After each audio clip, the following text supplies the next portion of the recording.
c'est yo. Tout ce que t'es fermé, nous venons ouvrir. Pour ne pas yo. Que la vie pas finie. Haïti pays n'a pas péri. N'importe quel de malade pas le guéri. Oh. Assez, on dit assez. Sentin pas capable encore. Chanel Boustadjan. Je remercie chaque monde qui est là, chaque monde qui est toujours venu participer dans l'émission Sarah de Boustadjan TV. Nous là pour nous informer, nous là pour nous éduquer, nous là pour nous apprendre à gagner notre savoir. Nous connaissons que Chanel là, c'est Chanel du savoir. Partagez live, partagez connaissances nous ensemble. Chanel. Politique ça va bon pour nous.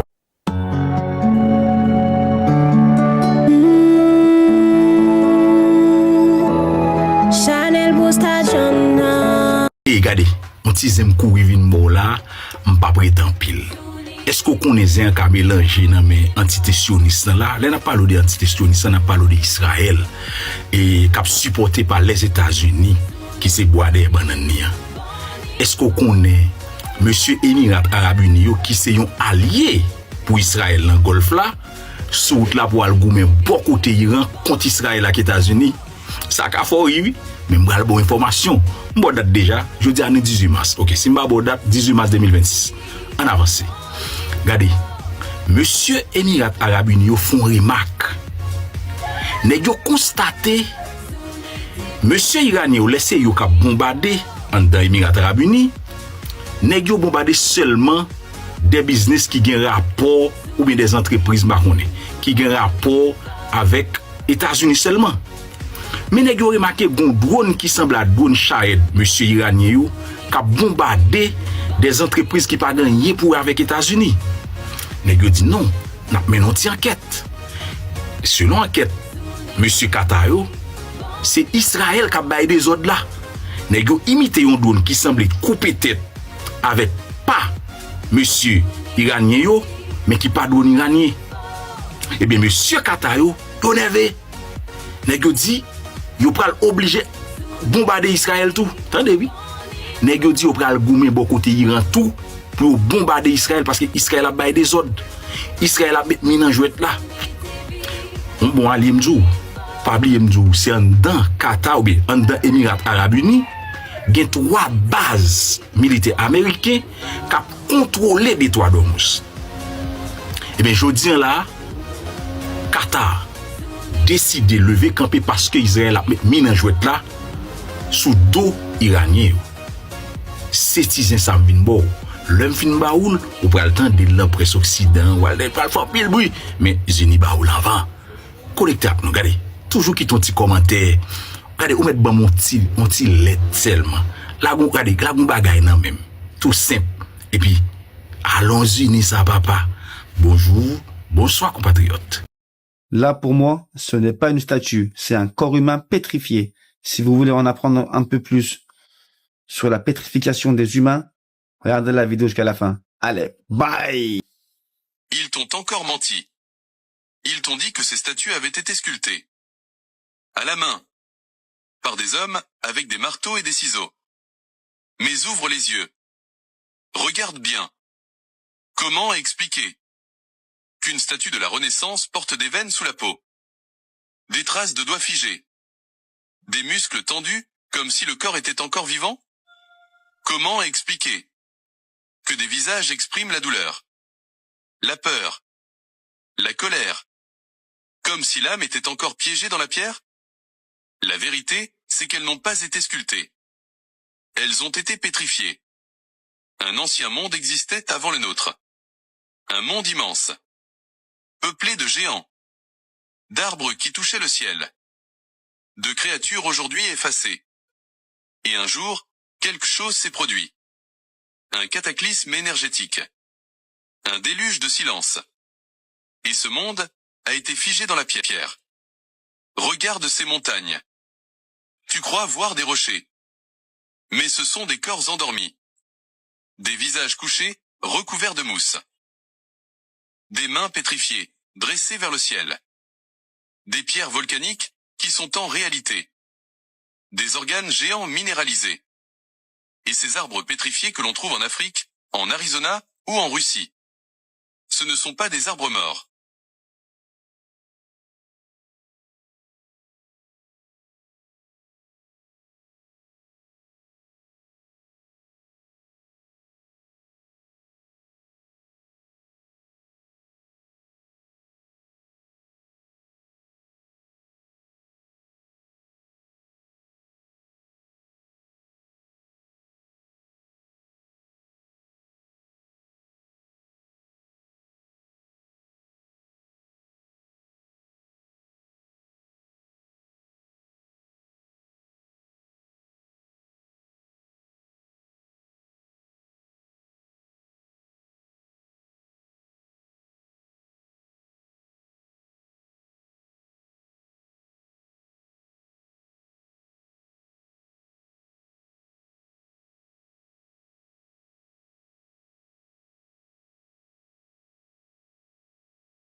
Hey, mboko cham saisi comme ça. Si n'a regardé na image ça, n'a regardé na poué côté président Jovenel Moïse tap dormi. Et me connaît depuis avant président Jovenel Moïse t'es assassiné, il te gen moyen, il te gen de croix pour dormir. Mes amis, la vie son bagay qui ou pas pour jeune encore, il coûte très cher. Et n'a pas analysé tout pour nous voir que côté Martine Moïse te dit li entrer en Bacabon s'il possible. Nous même capti si ex première dame nan li guérison ou bien ex première dame nan ta supposé ou nous comprendre ça me veut dire passer dans jugement encore parce que attendez bien pour madame moun nan ka de côté le coucher au du rentre Bacabon. Pas oublier like et partager vidéo ça. M'ta remettre nous dans commentaire. Quittez ça nous penser dans commentaire. Moi saute ensemble pour m'attendre directrice renseignement pays États-Unis, on a parlé là de Tulsi Gabbard qui était dans Sénat américain qui t'a répondre question sénateur yo sous dossier guerre Israël États-Unis et puis Iran. Mamzelle pas caché rien. Mamzelle dit toute bagaille parce que pas gain raison pour rien cacher encore. Mamzelle dit le chompito l'île les sous table y a parlé de yo pral attaquer Iran. Mamzelle dit une question me poser président. Me dit monsieur, est-ce qu'on pensait Iran représentait une menace imminente pour les États-Unis? Avant m'avancer bon petite idée d'elle dit, est-ce que Iran représente une menace imminente? Thème menace imminente là, c'est un thème juridique et militaire que yo utilisé. Alors, grande puissance yo, surtout utilisé avant même yo attaquer un autre pays. Mais mademoiselle pose une question. Pas oublier tout, c'est la directrice de renseignement des États-Unis. Chompito, pas attendre le bas, ouais. Si on fasse directrice renseignement, li pose, et où tu as de poser la question, est-ce qu'on pas pensé Iran représente une menace imminente pour nous? C'est lui qui pose la question. Et puis mademoiselle conclut pour le dire, monsieur iranien yo, pas recommencer enrichi uranium non. Est-ce qu'on l'a? Son façon pour le dire, patron Donald Trump a bay menti dans les affaires Iran a enrichi uranium pour les armes nucléaires. Moi, je directrice renseignement tout le Sigaba dit non, c'est faux et archi faux, pas de jamais bagay comme ça. Iran recommencer à enrichir uranium. Pas comme ça. Est-ce que LM dit administration tonton nous c'est quoi? On va commencer à comprendre. L'organe directrice renseignement qui gagne mode langage ça devant Sénat américain. Pas dit m'oublier puis devant là, gagne le mi-mandat qu'a fait 3 novembre. 3 novembre, pour gagner élection pour député yo, parce qu'on est chaque 2 ans, et pour gagner élection pour un parti dans le Sénat, ou qu'on essaie presque chaque 6 ans, mais c'est tout dépend des gens ça passe. Est-ce que là, pour gagner élection pour yo? Si, monsieur démocrate yo, t'arrivé gagner dans la Chambre des représentants, une majorité, et yo t'a monté dans le Sénat tout, yo essaie à prendre une bonne partie qui pas impossible suivant ça cap dessiné là dans l'élection mi-mandat, il y a possibilité, il y a une grande possibilité pour année ça n'a vivre là qui c'est 2026, c'est ta dernière année mandat Donald Trump. Parce que si chambre représentant fait accusation,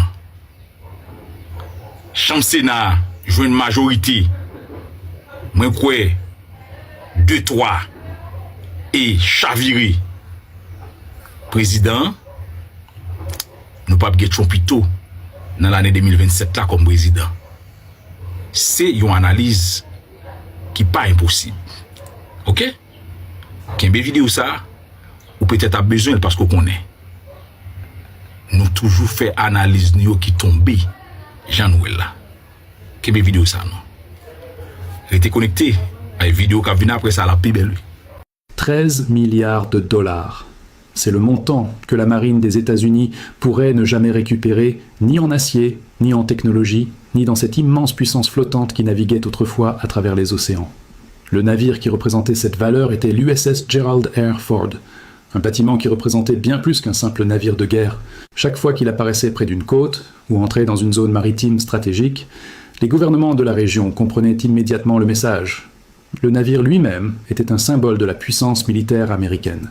Un signal indiquant que les États-Unis étaient arrivés et que leur présence avait du poids. Mais aujourd'hui, ce symbole a disparu. Des rapports indiquent maintenant que l'USS Gerald R. Ford repose au fond du golfe Persique. Le porte-avions le plus cher jamais construit se trouve désormais sous l'eau. Le navire le plus avancé de son genre dans le monde repose maintenant à environ 60 mètres sous la surface. Pendant des années, ce porte-avions était au centre de la stratégie américaine de projection de puissance navale dans le monde. Il avait été conçu pour prouver que la puissance maritime américaine ne pouvait pas être facilement défiée ou vaincue. Cette conviction a été ébranlée ce matin. Quelque part dans ces eaux, un navire qui transportait autrefois près de 5000 marins américains a disparu sous la surface. Au moment de l'incident, des milliers de membres d'équipage étaient à bord pour accomplir leur mission. Ils faisaient fonctionner les systèmes du navire. Ils entretenaient les avions. Ils géraient l'une des machines les plus complexes jamais construites par l'humanité. Le Pentagone a confirmé la perte d'un navire de la marine dans le golfe Persique. Au-delà de cette brève confirmation, très peu d'informations ont été officiellement publiées. Le nombre de victimes n'a pas encore été communiqué. Le nombre de survivants reste inconnu. Des responsables gouvernementaux ont déclaré que davantage de détails seraient publiés lorsque la situation deviendrait plus claire. Pour l'instant, cette déclaration reste l'une des annonces les plus graves faites par un porte-parole militaire américain depuis des décennies. Les mots ont été soigneusement choisis et très limités. Probablement parce que les responsables tentent encore de comprendre l'ampleur complète de ce qui s'est produit. Ils essaient aussi de comprendre ce que cela signifie pour la suite. Et ce qui s'est produit ici pourrait ne pas être seulement un événement militaire. Des événements comme celui-ci peuvent provoquer des effets bien au-delà du champ de bataille. Ils peuvent transformer en même temps les décisions politiques. Ils peuvent affecter la stabilité économique. Ils peuvent également modifier la stratégie mondiale. Lorsqu'un événement d'une telle ampleur se produit, il oblige les gouvernements à reconsidérer certaines certitudes. Les analystes doivent aussi revoir leurs hypothèses. Même les citoyens ordinaires commencent à remettre en question ce qui semblait permanent. Avant d'entrer plus profondément dans les détails, il est important de mentionner quelque chose. De nombreux événements mondiaux évoqués sur cette chaîne suivent souvent des schémas répétitifs. La pression économique s'accumule progressivement. Les tensions géopolitiques augmentent. Finalement, ces pressions conduisent à des tournants majeurs. En étudiant ces modèles, un rapport détaillé appelé Global Crisis Survival Guide a été créé. Ce rapport explique les signaux d'alerte qui apparaissent souvent avant de grandes perturbations mondiales. Il présente également des moyens pratiques pour se préparer à des périodes d'incertitude. Si vous souhaitez lire le rapport complet, vous pouvez le trouver dans le lien de la description ci-dessous. Maintenant, revenons à la situation. Pour comprendre pourquoi ce moment est si important, il faut comprendre ce qu'était réellement l'USS Gerald R. Ford. Le navire est officiellement entré en service le 22 juillet 2017. Cela s'est produit après plus d'une décennie de construction. Il a fallu 12 ans pour construire ce porte-avions. Le coût total s'élevait à environ 13,3 milliards de dollars. Cela en faisait le navire de guerre le plus cher jamais construit. Son pont d'envol s'étendait sur 4,5 acres. Il était assez grand pour lancer et récupérer des dizaines d'avions chaque jour. Le navire transportait environ 75 avions. Parmi eux se trouvaient certains des chasseurs les plus avancés du monde. Son système de lancement électromagnétique pouvait propulser un chasseur F-35 entièrement chargé. Il passait de l'arrêt complet à la vitesse de décollage en quelques centaines de pieds seulement. Au cœur du navire se trouvaient 2 puissants réacteurs nucléaires. Ils produisaient près de 600 MW d'électricité. C'est suffisamment d'énergie pour alimenter une ville de 500 000 habitants. Les systèmes radars étaient conçus pour détecter des objets extrêmement petits. Ils pouvaient repérer ces cibles à des centaines de kilomètres de distance. Les armes défensives étaient spécialement conçues pour arrêter les missiles anti-navires les plus avancés. En résumé, l'USS Gerald R. Ford n'était pas simplement un autre navire de guerre. Il avait été conçu pour représenter l'avenir de la puissance navale. Et maintenant, cet avenir repose au fond du golfe Persique. Ce qui rend cet événement encore plus choquant, c'est qu'un navire comme l'USS Gerald R. Ford ne navigue jamais seul. Un porte-avions est toujours entouré d'un réseau entier de protection connu sous le nom de groupe aéronaval. Ce groupe agit comme une forteresse mobile en mer. Il était conçu pour défendre le porte-avions contre les menaces venant de l'air. Il protège également contre les menaces venant de la surface de l'océan, et même contre celles venant des profondeurs sous-marines. Autour du Ford se trouvaient plusieurs couches de défense fonctionnant en même temps. 2 destroyers avancés, équipés de puissants systèmes de défense antimissiles, surveillaient constamment le ciel. Ils recherchaient des menaces entrantes. Un croiseur aidait à coordonner les armes et les systèmes radars de tout le groupe. Cela transformait la flotte en un bouclier défensif connecté. Sous l'eau, des sous-marins d'attaque surveillaient silencieusement la zone environnante. Ils cherchaient des sous-marins ennemis. Ils surveillaient aussi les dangers sous-marins avant qu'ils puissent s'approcher. Au-dessus des navires, des avions de surveillance étaient en opération. Des systèmes de guerre électroniques fonctionnaient également en permanence. Ils tentèrent de détecter les signaux hostiles. Ils cherchaient aussi à perturber les tentatives de ciblage ennemi. Chaque élément technologique de ce groupe était conçu pour arrêter les attaques bien avant qu'elles atteignent le porte-avions. Au total, il existait 11 couches différentes de défense entre le porte-avions. Et toute arme entrante. Pourtant, ce matin, ces couches n'ont pas suffi. Selon les premiers rapports, l'attaque qui a frappé le porte-avions n'était ni aléatoire ni précipitée. Elle semble avoir été le résultat d'une opération soigneusement planifiée. Cette opération aurait probablement été étudiée et préparée pendant des années. Les planificateurs militaires semblent avoir conçu cette frappe spécifiquement pour défier la structure défensive du groupe aéronaval. L'attaque serait venue de plusieurs directions presque au même moment. Certaines armes se sont approchées à des vitesses extrêmement élevées. Elles allaient plus vite que ce que la plupart des systèmes traditionnels de défense antimissiles peuvent gérer. Ces missiles hypersoniques sont arrivés de plusieurs directions en quelques secondes. Cela a forcé les systèmes défensifs à répondre à plusieurs menaces simultanément. Au même moment, d'autres missiles ont été lancés sur des trajectoires balistiques. Ils sont descendus depuis de très hautes altitudes. Ces angles d'attaque sont plus difficiles à intercepter pour les défenses navales. Ces armes visaient le porte-avions depuis le dessus. C'est une zone où de nombreux systèmes défensifs sont moins optimisés pour réagir rapidement. Pendant ce temps, d'autres missiles de croisière auraient volé juste au-dessus de la surface de l'océan. Ils se déplaçaient très bas au-dessus de l'eau.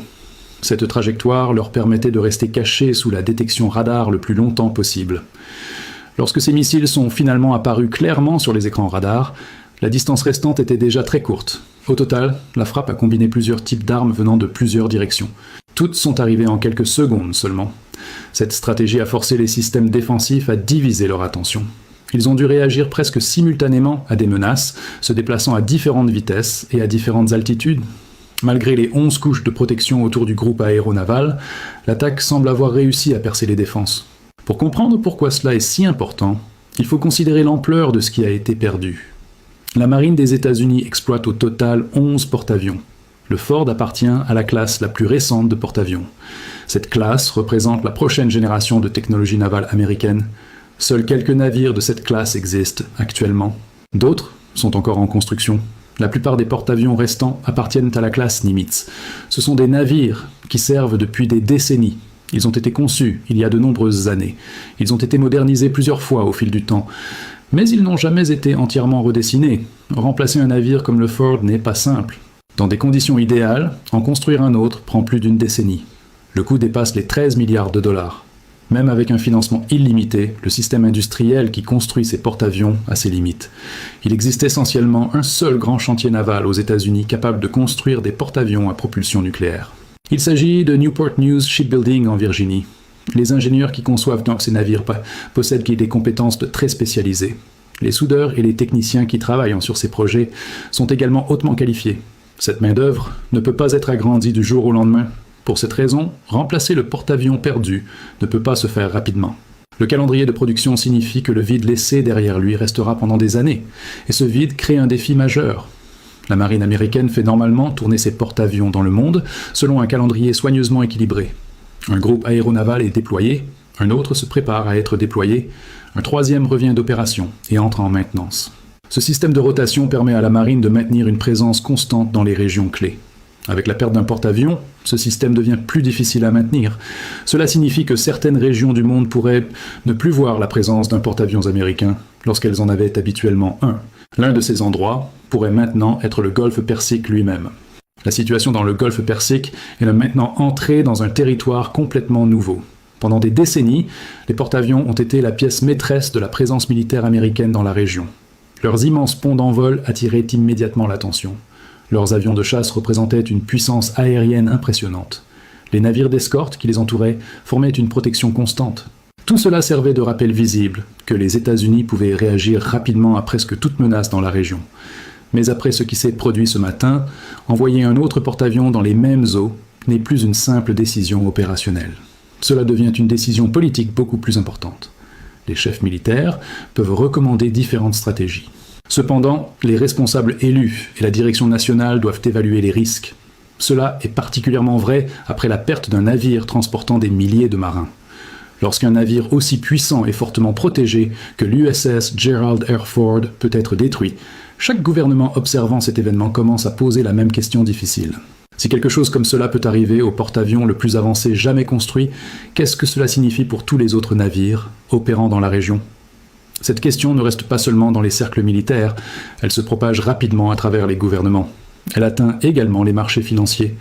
Les industries énergétiques du monde entier commencent aussi à l'examiner. L'un des premiers domaines affectés est l'approvisionnement mondial en pétrole.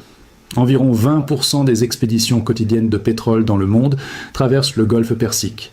Des pétroliers transportant des millions de barils passent chaque jour dans ces eaux. Ils fournissent de l'énergie à des pays d'Asie. Ils alimentent également des économies en Europe et dans d'autres régions. Si les entreprises commencent à croire que les routes maritimes dans cette zone ne sont plus protégées, le coût du transport du pétrole augmente immédiatement. Les capitaines de pétroliers doivent alors considérer des risques plus élevés. Les compagnies maritimes font face à des coûts d'assurance plus importants. Les institutions financières commencent à ajuster leurs calculs de risque pour toute cargaison traversant la région. Lorsque ces coûts augmentent, le prix du pétrole suit généralement la même direction. Et lorsque les prix du pétrole augmentent, les effets se propagent rapidement dans l'économie mondiale. Les coûts de l'énergie influencent presque tout ce que les gens achètent et utilisent chaque jour. Du transport à la production alimentaire, presque chaque produit dépend de l'énergie à un certain moment de son parcours vers les consommateurs. Cela signifie qu'un événement se produisant dans une partie du monde peut affecter silencieusement des foyers situés à des milliers de kilomètres. Une famille qui paye plus cher pour le carburant peut ressentir cet impact. Le coût de l'électricité peut également augmenter. Même le prix du gaz de cuisson peut être touché. Ces familles ne pensent maintenant peut-être pas immédiatement à un conflit naval dans le golfe Persique. Pourtant, la connexion existe à travers la chaîne des marchés énergétiques et des systèmes d'approvisionnement mondiaux. Les marchés financiers sont également très sensibles à ces changements. Les porte-avions ne sont pas seulement des outils militaires. Ils représentent aussi une forme de stabilité dans les régions stratégiques. Lorsqu'ils opèrent normalement, les investisseurs supposent que les principales routes maritimes resteront protégées. Ils pensent également que l'approvisionnement énergétique restera stable. Lorsque cette hypothèse disparaît soudainement, les marchés commencent à ajuster leurs attentes très rapidement. Un autre sujet que les analystes examinent maintenant est la manière dont la force attaquante a pu localiser et suivre le porte-avions avec une telle précision. Les groupes aéronavals ne restent jamais au même endroit. Ils se déplacent constamment sur de vastes zones océaniques. Leurs mouvements suivent souvent des schémas conçus pour éviter toute prévisibilité. Pour qu'une attaque coordonnée réussisse, les assaillants auraient besoin d'informations très précises et récentes sur la position du navire. Ils devraient également connaître sa direction.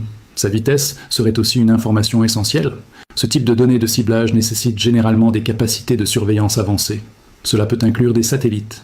Cela peut aussi impliquer des systèmes de renseignement électronique. D'autres formes de suivi à longue distance peuvent également être utilisées. Comprendre comment ces informations ont été obtenues pourrait devenir l'une des enquêtes les plus importantes à suivre. Partout dans le monde, les gouvernements étudient attentivement les implications. Les planificateurs militaires réexaminent des stratégies établies depuis longtemps. Les analystes réévaluent également certaines hypothèses sur la guerre navale qui existent depuis des générations. Pendant des décennies, les porte-avions étaient largement considérés comme des symboles de puissance presque intouchables. Ils pouvaient influencer les événements simplement en apparaissant près d'un littoral. Dans de nombreux cas, leur présence seule suffisait à décourager un conflit avant même qu'il ne commence. Aujourd'hui, cette croyance est remise en question. Les porte-avions qui restent en service sont toujours extrêmement puissants. Chacun d'eux transporte encore des dizaines d'avions. Chacun représente une capacité militaire énorme. Mais l'idée qu'ils ne peuvent pas être contestés a clairement été ébranlée. L'histoire change parfois lentement au fil des décennies. Mais parfois, elle change en un seul moment. Pour de nombreux observateurs, ce matin dans le golfe Persique pourrait devenir l'un de ces moments. Un navire d'une valeur de 13,3 milliards de dollars repose maintenant sous l'eau. Il mesurait plus de 1000 pieds de long. Il transportait des milliers de marins. Et avec lui, une hypothèse de longue date sur la domination navale pourrait également avoir sombré. Le monde passera les prochains jours et les prochains mois à essayer de comprendre exactement ce qui s'est passé. La Russie dispose de systèmes avancés, de missiles hypersoniques et de capacités sous-marines conçus pour neutraliser les États-Unis, déclare la directrice de renseignement national des États-Unis, Tulsi Gabbard, après de longues enquêtes menées au sein de la communauté du renseignement américain qui regroupe pas moins de 18 agences, dont la CIA. Le rapport de la communauté du renseignement américain est clair, sans équivoque. La Russie demeure une menace majeure pour les États-Unis et conserve des capacités militaires capables de mettre directement le territoire américain sous pression. Moscou maintient cette capacité de dissuasion afin d'imposer une forme de retenue stratégique à Washington, même si la Russie subit des pertes sur le théâtre ukrainien. Le document reconnaît également que la Russie n'a pas engagé l'ensemble, ni même la moitié de son arsenal le plus avancé, le plus destructeur et le plus stratégique en Ukraine. Depuis le début du conflit, Moscou s'appuie surtout sur des forces conventionnelles terrestres. Quelques missiles hypersoniques aéroportés ont été utilisés, mais en nombre limité et sans mobiliser toutes leurs capacités potentielles, notamment celles liées à l'arsenal nucléaire. Plusieurs systèmes stratégiques, parmi les plus redoutables de la Russie, n'ont jamais été employés dans cette guerre. De même, les capacités les plus extrêmes en matière d'antisatellites nucléaires ou de cyber-opérations offensives prépositionnées ne sont pas entrées en jeu en Ukraine. En gros, la Russie conserve en réserve ses systèmes les plus disruptifs et ses armes de dernier recours afin de dissuader une escalade directe. La Russie maintient un avantage technologique et asymétrique sur les États-Unis dans l'hypothèse d'une confrontation longue et globale. Évangélisez les Noirs jusqu'à la moelle des os afin qu'ils ne se révoltent jamais contre les injustices que vous leur ferez subir. Faites-leur réciter chaque jour « Heureux ceux qui pleurent, car le royaume des cieux leur appartient ». Convertissez les Noirs au moyen des chicottes. Gardez leurs femmes à la mission pendant 9 mois, afin qu'elles travaillent pour vous. Courtisez-les s'il le faut, et exigez ensuite à ces convertis qu'ils offrent en signe de reconnaissance des bonnes viandes, poules, coqs et œufs, chaque fois que vous visitez leur village. Faites tout pour éviter que les Noirs ne deviennent riches. Pour ce faire, chantez-leur chaque jour qu'il est impossible à un homme riche d'entrer dans le royaume des cieux. Faites-leur payer une taxe chaque semaine à la messe de dimanche. Détournez cet argent prétendument destiné aux pauvres pour avoir des magasins importants là où vous êtes, paroisses, procures. Transformez vos missions ainsi en de gros centres commerciaux florissants et aidez légèrement les pauvres pour encourager d'autres blancs à investir régulièrement. Demandez aux Noirs de mourir de faim et vous autres vous mangerez 5 fois par jour. En plus, que vos ventres soient toujours pleins de bonnes choses et que vos bouches exhalent partout l'odeur des oignons. Vladimir Lénine dit sous besoin crason pays, il suffit qu'on intègre système éducatif li. Malcolm X dit même bagay la tout. Laisse ça ti moun yo pour l'école pour yo sorte au lieu pour y aller à l'école pour augmenter capacité de réflexion bien capacité de raisonnement yo. Yon a plus gros problème qu'a fait face dans un pays, c'est les nèg qui ta dans position surtout si la qui les têtes yo intellectuel prend de li pour yo capable égarer de moun qui t'a supposé prend yo pour modèle ou bien moun qui prend yo pour modèle. Gen yon réflexion qui a dégagé sur internet là de nèg qui et relé tête yo intellectuel, me pense que qui très dangereux pour génération qui venir.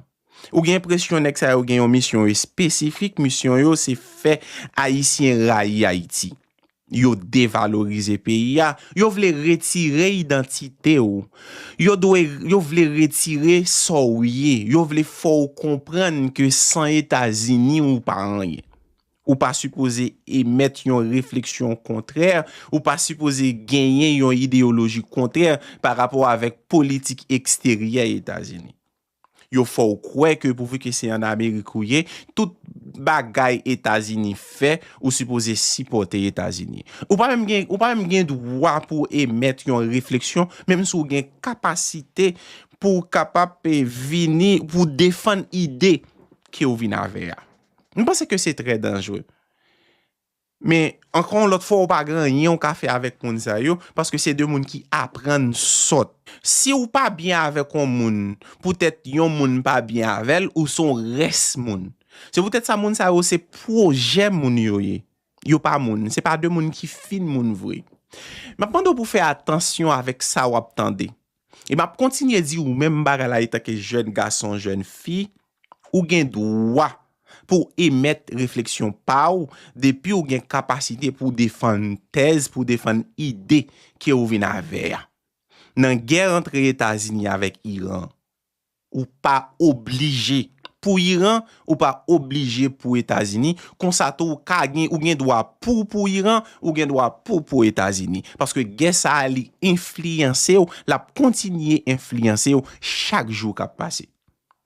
C'est pas comme hier. Je dis à le monde li résumé à 5000 gouttes. Information je dis à li mesuré à 5000 gouttes de pour acheter un téléphone intelligent. Donc réalité a changé. Pas gen personne moun qui possédait la totalité de la connaissance je dis L'autant on bon nèg te content de qui les têtes intellectuels, c'est eux qui mettent des pour parler au doué chita parce que c'est eux même qui te gon bibliothèque qui te gen 10 livres plein poussière sous lui. Réalité yo changé jodi a. Pas occuper personne moun k'ap mette yon idée dans tête ou gen capacité pour ou c'est yon âme à part entière. Si nèg sa yo vend nam yo pour un visa, yo vend nam yo pour yon green card, yo vend l'esprit yo. Si nèg sa yo déjà m'ta dit endoctriné ou même pas obligé rentrer là-dedans. Ou ka prendre temps, ou ka chita pour réfléchir et puis pour analyser chaque parole qui dit, pour analyser chaque déclaration qui fait pour ouais, est-ce que déclaration ça yo marché avec soye tant que moun avec valet principal ou. Chaque action qui posée ou gen droit pour analyser action ça yo. Ou pas obligé battre bravo pour tout ça moun dit ou bien pour tout ça moun fait. Je dis à sous plan géopolitique, pas personne qui gagne qui possède la totalité du savoir. Réalité a li complètement changé jodi a. Mais ça qui plus fait mal dans ça nek ça yo a fait là, c'est parce que yo a poussé pour Haïti. Yo a poussé la jeunesse, c'est comme si yo dit tout monde ça yo là ou que pas gen droit rester là, c'est comme si Haïti c'est une colonie des États-Unis. Et là plus grave que ça ne pensait. Et puis c'est moun sa yo qui gen voix. En tout cas. Vidéo ça joine si pour Tax One. Tax One c'est plus gros compagnie taxe qui gagne États-Unis. Si ou pas ka déplacer, relé yo, y a vinn fil taxe là pour la kayou. Sou occupé dans travail ou relé yo pas zoom, y a fil taxe là pour. Sou pas gen machine, ti moun yo en pile dans main, relé yo, y a voye yon machine first class vinn chacho pour al fil taxe là et puis maintenant tourner la kayou encore. Relé yo dans 800 334 0336. Tax One. Au cas de panne de nous. Allez. Quelque chose se passe qui est presque difficile à croire, même quand on l'entend plus d'une fois. Environ 60 chasseurs américains sont stationnés à la base aérienne d'Al Udeid au Qatar, et ils ne sont pas seulement endommagés ou en attente de réparation. Ils sont en train de brûler, pas lentement, pas de manière contrôlée, mais complètement détruits dans le genre d'incendie qui se produit lorsque tout arrive au pire moment possible. Ce n'étaient pas des avions vides laissés inutilisés, ils étaient entièrement prêts à l'action. Carburés, armés, vérifiés, et prêts pour des missions qui devaient avoir lieu le lendemain matin. Et d'une manière ou d'une autre, celui qui a planifié cette attaque savait exactement quand cette fenêtre se produirait. Il savait où les avions étaient garés, dans quel état ils étaient, et quand ils seraient tous le plus exposés en même temps. Ce nombre à lui seul, 60 avions, est quelque chose sur lequel il faut s'arrêter et réfléchir. Les États-Unis ont une grande force aérienne, avec des milliers d'avions répartis dans différentes branches, mais perdre 60 chasseurs avancés en une seule frappe, à une seule base, en quelques minutes, ce n'est pas normal. Ce n'est pas quelque chose qui s'est produit à l'époque moderne. En fait, il faut remonter jusqu'à l'attaque de Pearl Harbor en 1941 pour trouver quelque chose de comparable à ce niveau de perte soudaine dans l'aviation américaine. Mais voici ce qui rend ce moment encore plus grave. À l'époque, l'attaque a été une surprise lorsque le pays n'était pas entièrement préparé à la guerre. Cette fois-ci, la base était déjà en état d'alerte maximale. Depuis plus de 2 semaines, elle fonctionnait dans des conditions de combat actifs. Il disposait de systèmes de défense avancés, de protection contre les missiles, de couverture radar, et de tout ce qui est censé protéger une base comme celle-ci. Et pourtant, l'attaque a réussi à passer à travers tout ça. Ce qui s'est passé ici ne concerne pas seulement la destruction d'avions. Il s'agit d'un système qui était censé les protéger, échouant sous une pression très spécifique et bien planifiée. Restez avec moi, car cette histoire ne concerne pas seulement une base ou une attaque. Ce qui s'est passé à Al Udeid était quelque chose qui pourrait changer la manière dont ce conflit entier évolue. Cela affecte la stratégie militaire, la sécurité mondiale, et même la vie quotidienne de manières qui ne sont pas évidentes au premier abord. Avant de plonger plus profondément dans les détails, je veux rapidement mentionner quelque chose d'important. Sur chaîne, nous parlons souvent des schémas dans les événements mondiaux, des choses comme les tensions croissantes, la pression économique et les chocs soudains qui semblent surgir de nulle part mais qui suivent, et en réalité, un schéma. En étudiant ces tendances, un guide complet a été créé pour expliquer les signes avant-coureurs et les moyens simples pour que les gens se préparent à des temps incertains. Si vous souhaitez explorer cela, vous pouvez le trouver lié ci-dessous. Continuons maintenant. Pour vraiment comprendre pourquoi cette attaque est si importante, vous devez d'abord comprendre ce qu'est réellement la base aérienne d'Al Udeid. Ce n'est pas simplement une autre base militaire dans la région, c'est le centre névralgique des opérations américaines dans une vaste partie du monde. La base est située juste à l'extérieur de Doha, la capitale du Qatar, et elle est utilisée par les États-Unis depuis plus de 2 décennies.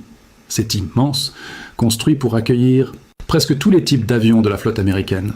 Des avions de transport lourds aux bombardiers à long rayon d'action et aux chasseurs avancés, tout peut opérer depuis cet unique emplacement. Plus important encore, ce n'est pas seulement un endroit où les avions décollent et atterrissent, c'est aussi là que des décisions majeures sont prises. Le centre de commandement qui supervise les opérations militaires dans une vaste région, y compris des parties du Moyen-Orient et au-delà, fonctionne depuis cette base. Cela signifie que la planification, la coordination et l'exécution se rattachent toutes à cet endroit unique. Et au sol ce matin, il ne s'agissait pas d'avions au hasard. Ceux-ci étaient des avions soigneusement sélectionnés et organisés pour fonctionner ensemble comme un système complet. Certains étaient des chasseurs furtifs conçus pour éviter la détection. D'autres étaient reconstruits pour des frappes lourdes. Et certains étaient là pour bloquer les défenses ennemies ou perturber les systèmes radars. Chacun avait un rôle, et ensemble, ils formaient un plan d'opération complet. Donc, quand ces avions ont été touchés, ce n'était pas seulement une perte d'équipement, c'était la perturbation d'une opération entière avant même qu'elle ait eu la chance de commencer. Je dois pas payer plus de 650 € pour aller au Sri Lanka, j'y suis actuellement et je vais te montrer comment faire avec kayak. En gros, je cherche un endroit pour partir. Entière avant même qu'elle ait eu la chance de commencer. Ce qui rend cette situation encore plus grave, ce n'est pas seulement les dégâts, mais la manière dont cela s'est produit. Ce n'était pas une frappe aléatoire ou un coup de chance. C'était planifié de manière à montrer une compréhension profonde de la façon dont les défenses américaines fonctionnent, réellement, presque comme si quelqu'un avait étudié chaque couche, puis conçu un moyen de les briser une par une. Al-Udeid était protégé par plusieurs niveaux de défense, pas seulement un système. Il y avait des défenses antimissiles à longue portée destinées à arrêter les menaces, avant même qu'elles ne s'approchent. Il y avait des systèmes à plus courte portée pour attraper tout ce qui volait plus basse ou qui passait à travers. Il y avait des défenses de dernière minute placées autour de la base elle-même, conçues pour détruire tout ce qui s'approchait trop. En plus de cela, il y avait une couverture radar dans les airs, scrutant constamment les dangers. Tout cela était actif. Tout fonctionnait. Et pourtant, en quelques minutes, cela a été submergé. L'attaque est venue par vagues, et le timing entre ces vagues est ce qui l'a rendue si efficace. La première vague visait les yeux du système de défense. Au lieu de s'en prendre aux avions immédiatement, la frappe s'est concentrée sur les systèmes radars, la partie qui permet à tout le reste de détecter les menaces entrantes.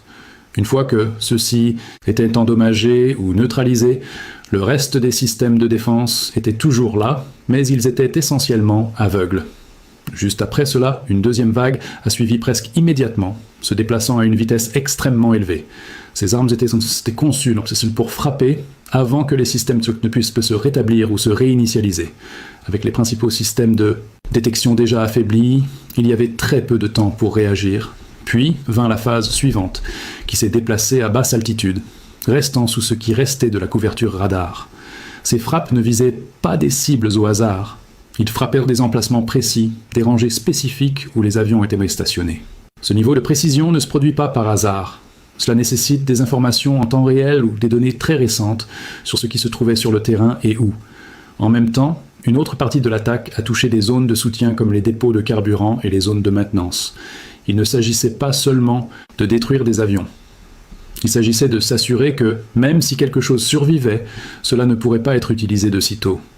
Pas de carburant, pas de réparation, pas de reprise rapide. Tout cela s'est produit en quelques minutes.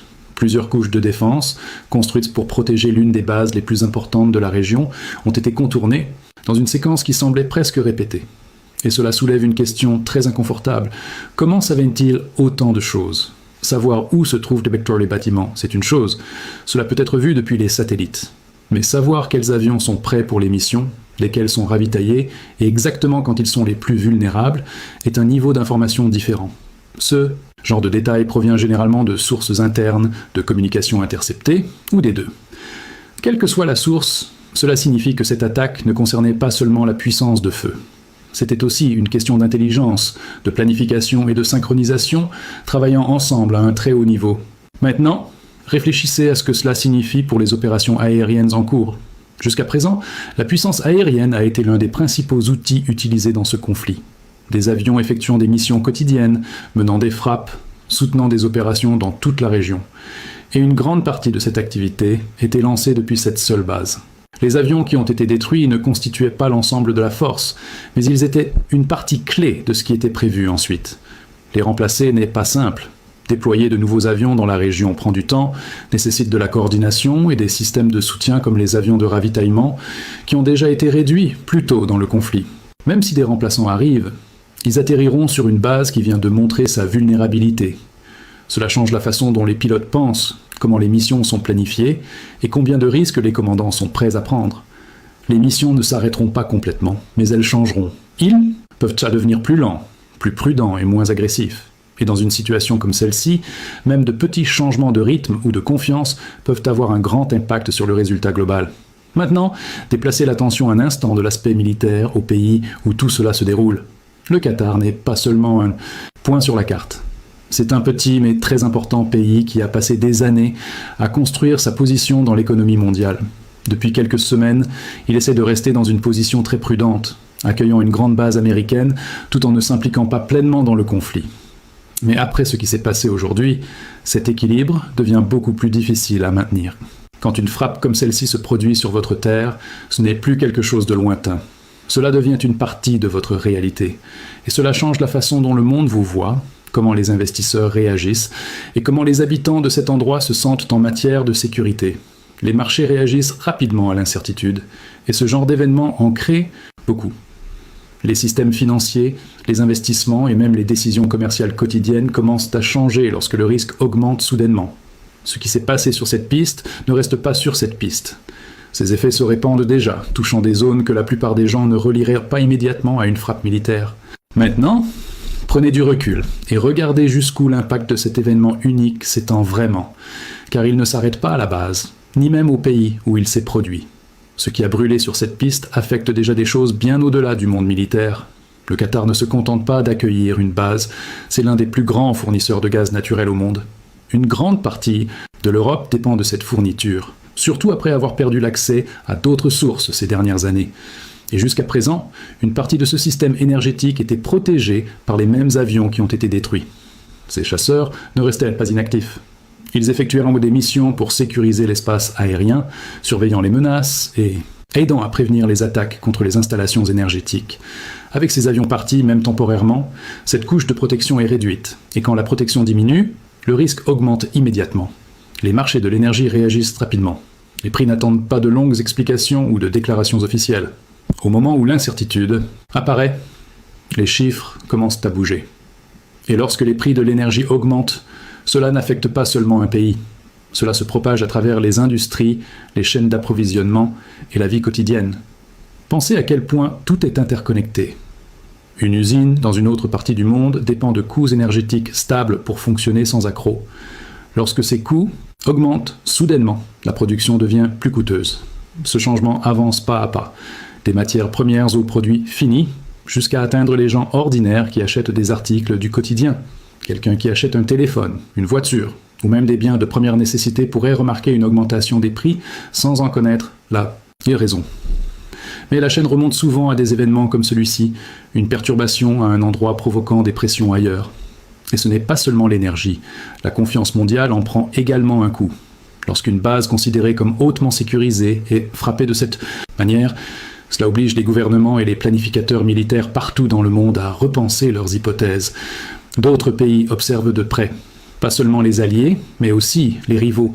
Ils étudient ce qui s'est passé, comment cela a été fait et ce que cela signifie pour leur propre système. Les stratégies de défense qui semblaient autrefois solides sont désormais remises en question. Si une base avec plusieurs couches de protection peut être frappée de cette manière, alors des bases similaires dans d'autres régions peuvent également être en danger. Cette pensée seule change la planification, les budgets et les décisions à long terme. En même temps, la pression politique commence à monter. De retour aux États-Unis, l'opinion publique avait déjà des sentiments forts à propos du conflit. Des événements comme celui-ci ne calment pas ces sentiments, ils les intensifient. Les questions commencent à se faire plus pressantes. Qu'est-ce qui a mal tourné ? Comment cela s'est-il produit ? Et que va-t-il se passer ensuite ? Les dirigeants doivent désormais répondre non seulement par des actions militaires, mais aussi par des explications claires. Et lorsque les attentes ne correspondent pas à la réalité, cet écart devient très difficile à gérer. Il y a aussi le côté humain de cette histoire, qui reçoit souvent moins d'attention mais qui compte tout autant. Cette frappe n'a pas touché un terrain vide. Il y avait des gens qui travaillaient là-bas, préparant ces avions, faisant leur travail dans le cadre d'une mission plus large. Les détails complets sont encore en train de sortir, mais il est clair que l'impact va au-delà de l'équipement et de la stratégie. Et puis, il y a la vue d'ensemble, celle sur laquelle l'histoire se concentrera plus tard. Des moments comme celui-ci deviennent souvent des tournants, pas à cause d'une seule action, mais à cause de tout ce qui la suit. La manière dont cette attaque a été menée, l'ampleur des dégâts et le message qu'elle envoie se combinent pour former quelque chose de plus grand qu'un simple événement. Cela change la manière dont le conflit est compris. Cela change la manière dont les décisions futures seront prises. À partir de ce moment, chaque mouvement sera influencé par ce qui s'est passé ici. Chaque mission, chaque plan, chaque calcul portera la mémoire de ce moment.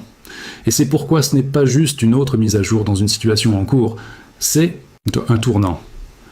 Un moment où les choses cessent de se diriger dans la même direction et commencent à changer de cap. L'Iran a énervé Donald Trump. Oui, l'Iran a fait des frappes hier soir. C'est incroyable les informations que je vais vous donner. Je vous invite à partager massivement pour protéger la vidéo. Oui, la famille, l'Iran a frappé le plus grand jugement des gaz liquéfiés au Qatar. Oui, vous avez entendu. L'Iran a fait des dégâts hier. Ça va avoir de l'impact direct sur la vie de beaucoup de pays dans ce monde. Jusqu'à ce point que Emmanuel Macron a dit faut que l'Iran sèche les frappes sur les jugements des gaz liquéfiés au Qatar. Parce qu'ils ont frappé l'un des plus grands jugements des gaz liquéfiés au monde. Vous avez entendu. Ils ne s'arrêtent pas là. Ils ont frappé en Israël, oui. L'aéroport de Tel Aviv a été frappé, oui. Plusieurs endroits à Tel Aviv, en Israël, a été touché. C'est une nuit qui va rester gravée quand même dans la mémoire des gens parce qu'ils ont fait des dégâts incroyables. C'est du jamais vu ce qu'ils ont fait. Et ils ont lancé des missiles à sous-munitions qui a fait des dégâts. Et ces missiles à sous-munitions, vous savez que, bon, Israël dit que ce n'est pas autorisé, selon le droit international, les missiles à sous-munitions ne sont pas autorisés. Ils ne comprennent pas pourquoi l'Iran est en train de lancer ces missiles. Et donc du coup, ils appellent la communauté internationale quand même de voir de ce côté parce que l'Iran n'a pas le droit de lancer des missiles à sous-munitions. Vous savez, des missiles qui, quand on lance, quand ça arrive sur le ciel et tout, et que ça devient à plus de 80 ou 24 là, ces missiles là, ce n'est pas autorisé par le droit international. Mais sauf que l'Iran et puis Israël n'ont jamais ratifié cette convention. Les deux pays n'ont jamais ratifié. Donc du coup, eux, ça ne les concerne pas. Mais Israël a dit quand même qu'ils n'ont pas le droit de lancer ce genre de missiles. Donc hier, le dôme de fer n'a pas marché. Malheureusement, c'est les innocents. Comme je l'ai toujours dit, il faut que cette guerre ça s'arrête parce que c'est les innocents qui subissent. Oui.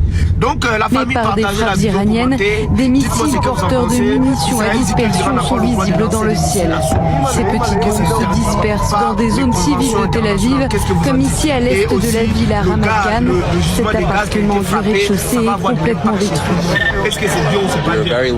Par chance, cette famille a eu le temps de se mettre à l'abri. Ainsi, vous pouvez voir des dégâts importants. Ces habitants n'ont plus de maison, ils n'ont nulle part où aller. C'est le résultat de ces bombes à sous-munitions qui sont délibérément lancées par l'Iran. Elles se dispersent à très haute altitude dans le seul but de toucher un...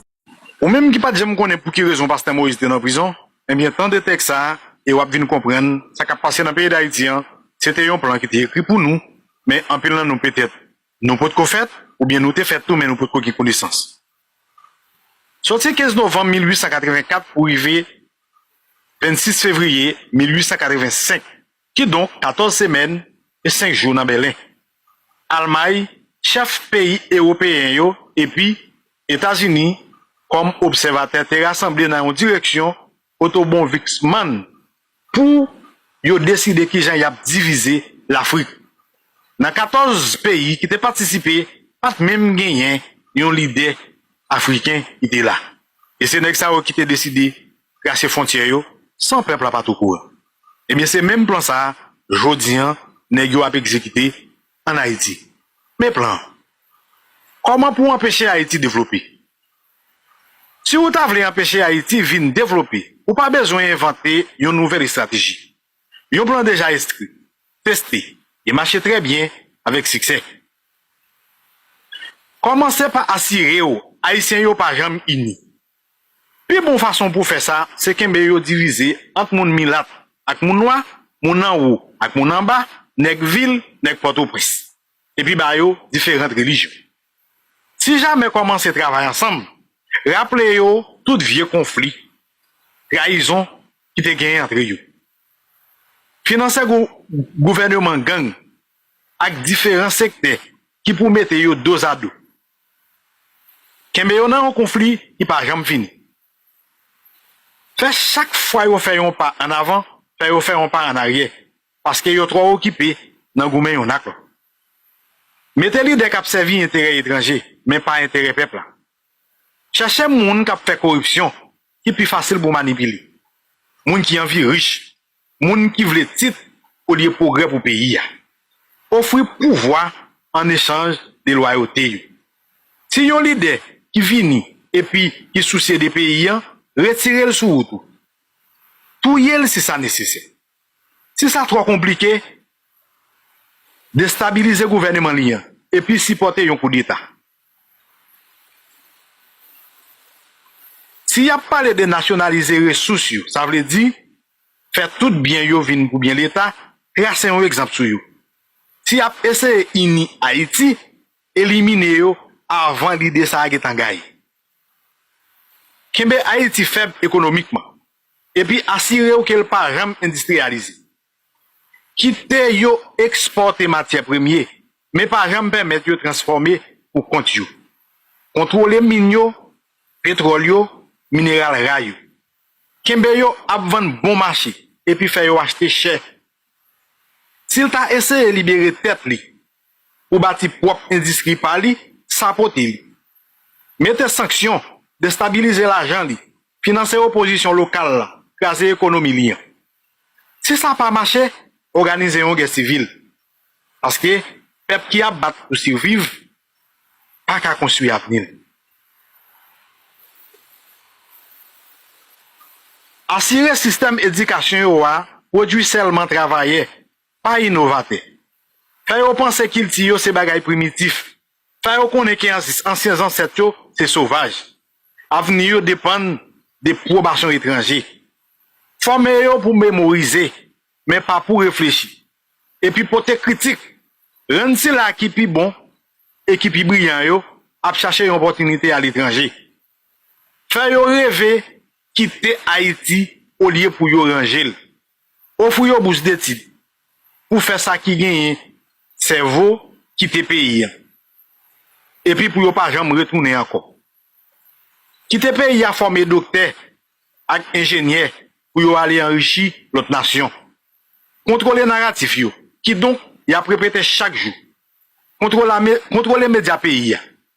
Dicter histoire yo. Contrôler image yo. Nan jeu le monde. Fait yo quoi yo corrompi, yo sans espoir, y a toujours dans crise. Envahir écran yo, tant que téléphone, ak télévision yo, ak contenu qui gagne pour ouais, ak la misère, ak la guerre. Montrer yo publicité sous charité qui fait yo quoi, yo pas ka survivre sans aide étranger. Minimiser succès yo. Faire victoire remporter semblait être un événement isolé. Si un Haïtien vient avec une idée, innovation, révolutionnaire, qui porte des changements positifs, bail crédit à un investisseur étranger. Si un leader Haïtien vient avec une politique qui réussit, fait le paraître tant qu'une exception au lieu de preuve de compétence. Assurez-vous. Ok, excusez-nous. Assurez-vous, il y aurait été dépendant entre pays bien fondant d'être, entre pays à bien fondant d'être. Prêtez-vous à condition où vous pas ram qu'à respecter, forcez-vous privatiser toute bagaille. Aux compagnies étrangères posséder de l'eau, électricité, terre et la trier. Les yap souffri, bah yo aide assez juste pour yo vivre. Mais pas ram assez pour yo vivre indépendant. Servi à organisation charité tant qu'ONG pour créer un culture dépendant au lieu de résistance. Fait yo quoi intervention étrangère nécessaire. Fait yo quoi yo pas qu'à résoudre propre problème yo. Fait yo penser yo toujours besoin d'aide étranger. Empêcher force pays militaire d'Haïti vin jam. Kembe la me yo a faible. Industrie défense pour yo pas jamais existé. Van yo zam pour yo goumen yon ak l'autre. Mais pas jamais qui te yo développer technologie militaire moderne.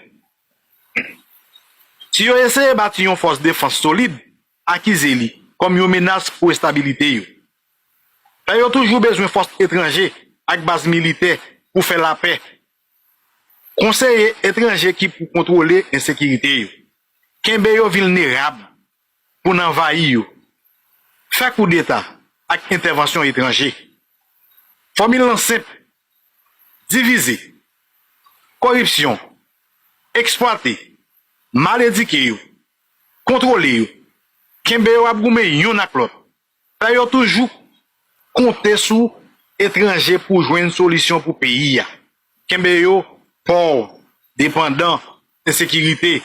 Assuré yo, chaque fois yo essaye pour yo casser chaîne ça, yo joigne une résistance qui tellement fort que l'autre génération qui a venu l'a pensé 2 fois avant même qu'il t'a essayé. Bon, nous venons aujourd'hui. Suspend goumen entre nous. Suspend goumen entre nous-mêmes haïtiens. Mettez tête nous ensemble.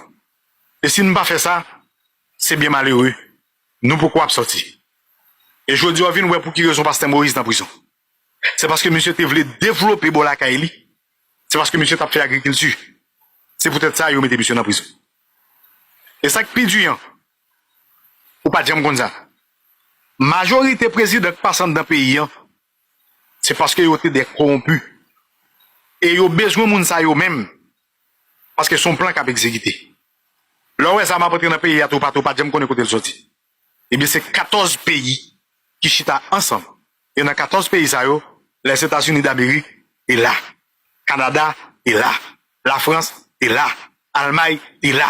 Et tant d'autres. Ou bien les pays occidentaux, yo tout est là. Eh bien, peuple ça, qui pas connaît, fait connaît ça pour moi. Partagez vidéo ça pour moi. Partagez texte ça pour moi. Parce que c'est le moyen pour qu'a fait pour clarifier peuple ça. Pour le connaître dans qui ça lié. Et quand pile nèg jodi qui be zam nan men yo, malheureusement, yo gen doit font travail que yo pas même connaît. Mais nous venons rappeler aujourd'hui. Où c'est frère? Où c'est sœur? N'a perdu pays. On suspend goumen entre nous. Pas quitter moun k'ap diviser ou k'ap djou pas k'ap passer quoi des bouquets, attestant qu'on a un problème avec maman son jour. Barbecue. Ou loi. Dixon dans ça vient. Nous tous c'est haïtiens. Mais qui plan été quitté pour nous? Peut-être qu'un pile nous qui doit prendre travail sans rendre compte.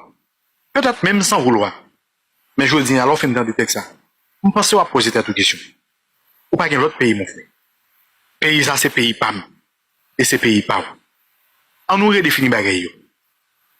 Parce que si c'est pas ça, ni moi, ni où, nous tout à mourir. Comme des imbéciles, comme des idiots, comme des lâches. Il y a un plan pour nous. On ne peut pas dire qu'on gouvernement pour nous. On met tête ensemble.